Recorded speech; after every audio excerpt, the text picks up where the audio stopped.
Welcome to Coaches Weekly. I'm CJ Sellner here with head women's basketball coach Rusty Rogers. Coach, the final one. I've had so much fun with you this year. Yeah, it's been a good time. It's been one of the highlights of the season. Well, the season comes to a close on a 1-1 week. You guys lose a tough one again. It was one of those 3 out of 4 quarters that you guys played at Mequon, and you guys really put together one of the top performances of the year in that Geisman finale earlier in the week, taking down Dominican 77-42 on your home floor. We wound up the year pretty good. I think we won 3 out of our last 4, maybe 3 out of the last 5, something like that. But yeah, the last game of the year at Concordia, Wisconsin, was indicative of the entire season. We outplayed them 3 quarters, got beat in the third quarter 30-13, and ended up losing by 16. So that was the difference in the game. We were ahead much of the first half and let it slip away. But you know, that's the way it's been all year long for us, unfortunately. The weekday game against Dominican was awesome. We played really, really well, especially in the second half. First half we were a little shaky, but second half we came out all cylinders firing and really looked like a great team. So that was a nice thing to see to wrap up the season. Now that Dominican game, a lot of people scored in that game. That was kind of one of those full team efforts that we've come to expect, nobody throwing out gaudy numbers in that one. It was led by Lauren Orr with 12, and Morgan Janke had 7 rebounds. And then even in that last game, your seniors really stepped up. Janke had 16. Hannah Rummel played her best game of the year, arguably, with 11 points. And it's just an unfortunate thing that you have seniors that are going out, but you have a lot of younger talent that's going to have to step up now. Yeah, Angelique Young had a great year for us, had an awesome game at Wisconsin as well. Morgan, I think she had 6 or 7 assists in that game, that last game too. She really showed her well-rounded ability to play the game at all different levels, rebounding, scoring, distributing the ball. And then, like you said, Hannah Rummel really had an awesome game. Shot the ball well, but she just had so much energy in that game, looked like a different player than I'd seen all year long. So it was a really good way for Hannah to go out. But, you know, it's going to be tough. It's going to be tough. We lose 3 key seniors that played quite a bit, and those 3 seniors I just mentioned. But we got some young players that got a lot of experience, so we got to bring some kids in to mix with them, and I think we can be competitive in the league. Well, we'll go a little bit more in depth with those seniors. I'd almost have to put it that Angelique Young, if we had to name a team MVP this year, she would have been it, just because of her consistency throughout the year, her ability to score, her ability to rebound. And then you can't even discount Morgan Janke, the leading scorer of the team this year. She really came around after a tough first stretch to start the year and really just kind of took on that leadership role and did a really good job for you guys. Yeah, Angelique had by far from start to finish the best year of anybody on the team. Very, very consistent. The last month she played injured, which kind of lowered her rebounding numbers. She just didn't have the lift off the floor to rebound.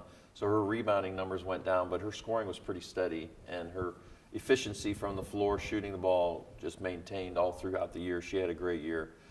And then Morgan, like you said, struggled at the beginning. I think we were, and I blame that on myself more than anybody. We're trying to find a role for her, maybe an increased scoring role, and that's just not her game. She's a well-rounded player, and I tried to make her into a big-time scorer, and she wasn't. So halfway through the year, we went back to the same mentality that she played last year with, and she was fantastic for a good portion of the season and ended up, like you said, being our leading scorer, up there in steals, up there in assists. And then Hannah, you know, battling back from an injury, was a tough year for her, but she came on and contributed at key times throughout the year. So those 3 seniors, along with Kristen Shimko, we're going to miss them, but they're the foundation for our future. Well, now we have the unfortunate thing to talk about in off-season. Get ready for 2016.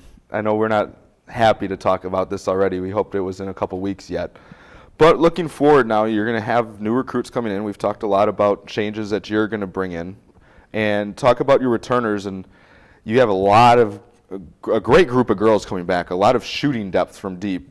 We'll figure out the inside game from there with Sarah Smith and everybody else, but talk about the returners.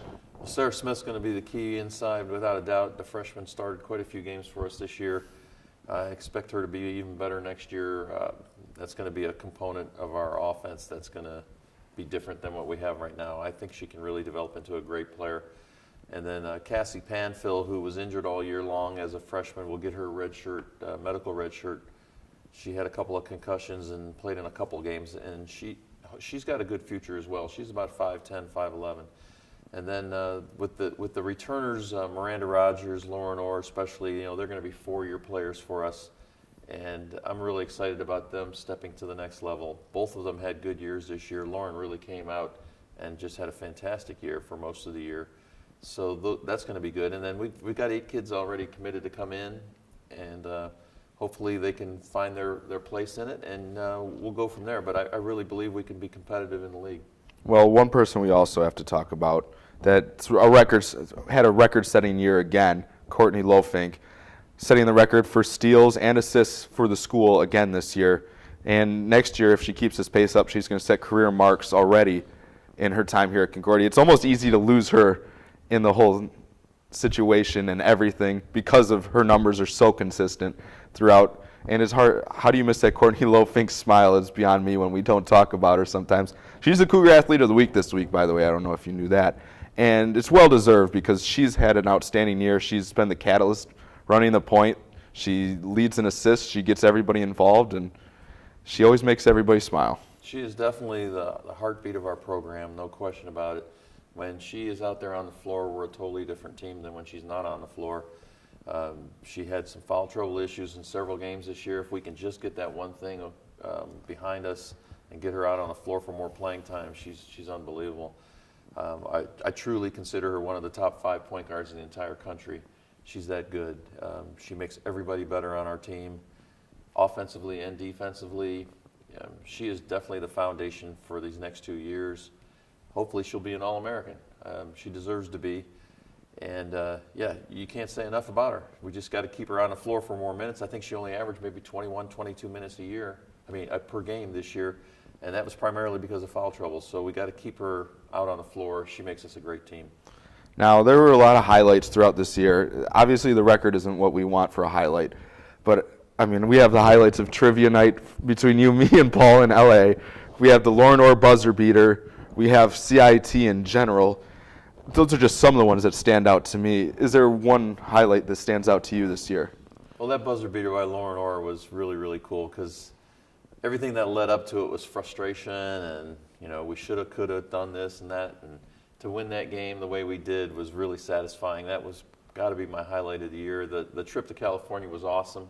The whole CIT experience was incredible. Our community did a great job with that. We just played terrible. So, the buzzer beater being a victory, that probably was my highlight as a coach this year. Just seeing the joy on the girls' faces and walking into that locker room after it was pretty neat. But, we finished 10-15. There's 4 games that I can think right off the top of my head that we absolutely should have won. That would have just changed the whole complexion of our season. It didn't happen, and hopefully we can be better for it in the future. Well, Coach, I've had a lot of fun covering you guys this year. You and me have had a lot of fun up here the whole time. Coach, Thank you for coming in every week. I look forward to talking to you again next season and calling the games, of course, on the road and up in the booth. I always have fun making fun of your dress. We'll go wardrobe shopping before maybe you and me will match next year. Oh, okay. All right. Well, I wore a tie a couple of times this year just for you, CJ. So looking forward to the future. Looking forward to next year. Well, I'd like to thank you, Coach, for coming in all the time. For Coach Rusty Rogers, I'm CJ Sumner. For the final time for the 2015-2016 season, thank you for watching Coaches Weekly.